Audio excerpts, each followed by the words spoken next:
Simula sa Lunes, magtitigil pasada ang ilang tsuper hanggat hindi raw sinususpinde ang PUV modernization program. Nalalapit na raw kasi ang December 31 deadline ng Provisional Authority para sa mga unconsolidated jeep. Sabi ng Grupong Manibela, nasa 600 ruta sa Metro Manila ang maaapektuhan ng nationwide transport strike.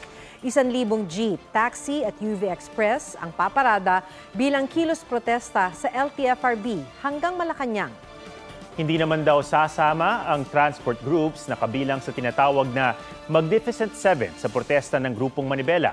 Pero nagbabanta rin silang magtitigil pasada sa 5 syudad sa NCR para kondinahin ang anilay talamak na pangingikil ng ilang taga-LGU, city traffic enforcer at mga opisyal ng barangay.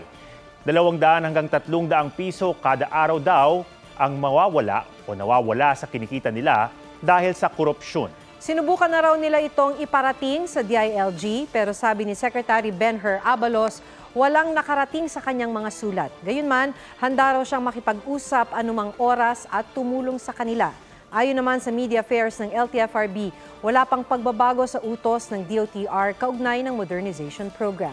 Sa issue naman ng umano'y korupsyon sa LTFRB, patuloy naming hinihinga ng pahayag si suspended Chair Teofilo Guadis III. Pero hindi pa siya tumutugon hanggang ngayon.